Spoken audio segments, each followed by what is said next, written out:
Julian Assange is the editor-in-chief of WikiLeaks, the whistleblowing website responsible for publication of the Iraq and Afghanistan war logs and the US Embassy cables. Here he speaks to the Belfast Telegraph and the Irish Independent. Julian, ahead of the publication of the Ireland cables, we've seen the release of tranches from different media partners from across the globe, most recently from Canada and for example from India and Pakistan recently. Just on a general sense, what impact are the latest releases having? In India, we saw the Indian Parliament walk out 8 times, over 30 front pages of the Hindu since March 17. Similarly, we can look to our work in Central America, looking at what has happened in Guatemala and Honduras. 60% of the GDP of Guatemala, the US Embassy now alleges is being controlled by narco cartels who are building a corridor of land from Mexico down into Guatemala City for their drug operations. We've seen extensive input into the elections in Peru. The Arab Spring, people should be aware of what happened there with Tunisia and so on. Tajikistan has started publishing, Kazakhstan, Kyrgyzstan.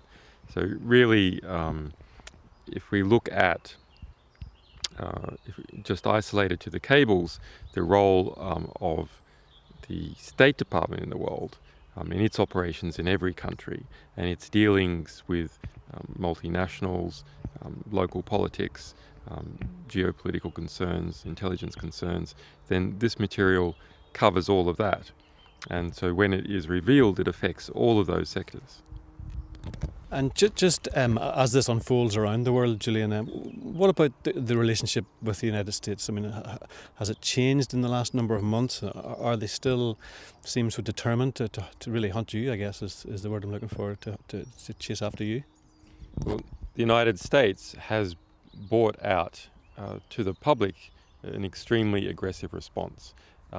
In private, it is also doing other things. That response has been the most aggressive response to an international publisher ever. Arguably, if we look at its responses to domestic publishers, it's been the most severe response since the McCarthyist era of the early 1950s.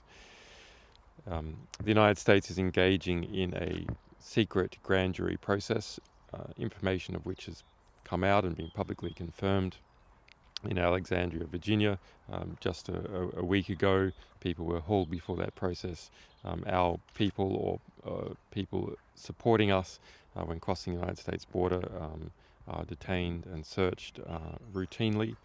There is now an active lawsuit involving ACLU against that sort of activity.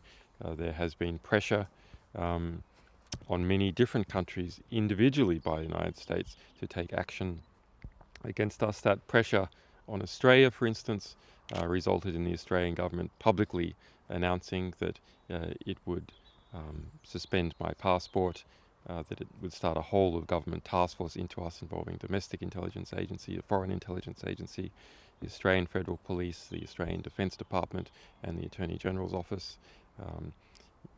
A prospective asylum application in Switzerland on my behalf had the US ambassador to Switzerland threatened the Swiss government to not accept such an application.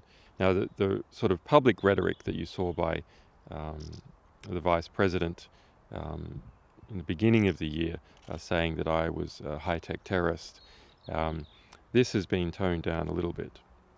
I think there is a perception that the public rhetoric went too far, but under the surface these investigations continue. Mm-hmm. Julie, more specifically relating to Ireland, what's your reaction to the release of the Ireland cables, and what do you think that it tells us about the nature of Ireland's relationship with the US?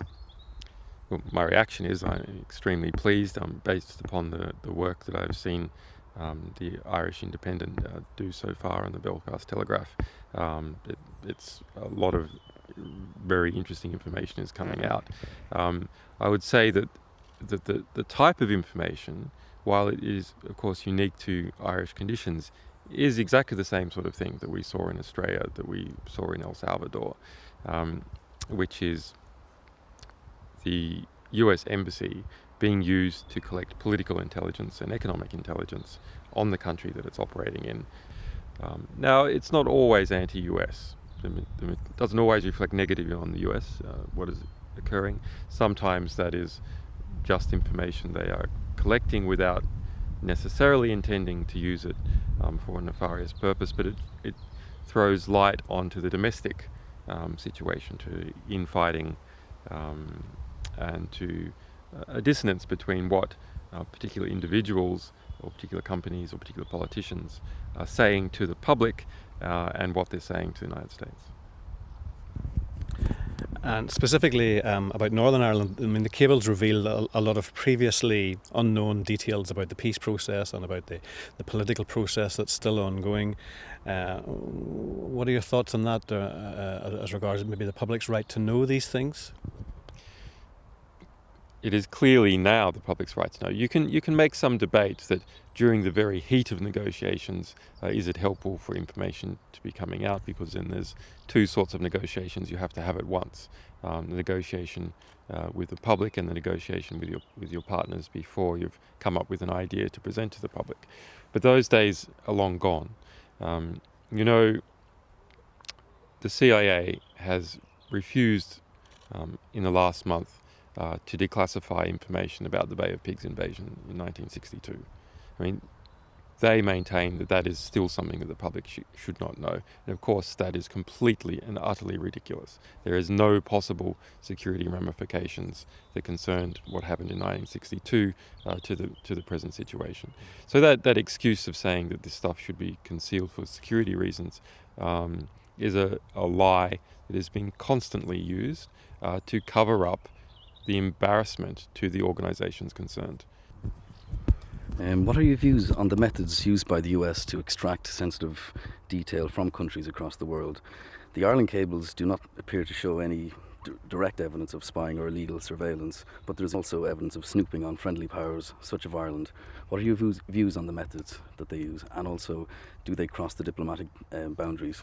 Yeah.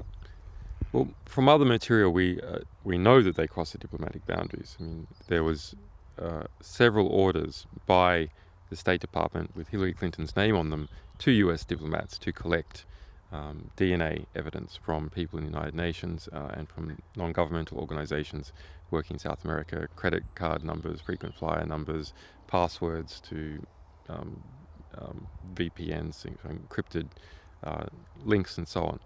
Now, the majority of the cables don't contain information of that type. And that is because these are not the top secret cables. Now, they are highly classified, but they are not the most secret. So espionage, as we routinely know it, is preserved for these most secret things, but we sometimes see a shadow of it. And in Ireland, the shadow that we see is the collecting of political intelligence through human sources. But these other cases, we see a shadow of the vast national security agency operations, which is to collect electronic intelligence by hacking into national governments' computer systems and non-governmental organizations' computer systems, and conducting bulk telephone spying and so on. This collecting of information from human sources is something that we saw in Australia, for instance, exactly the same as in Northern Ireland.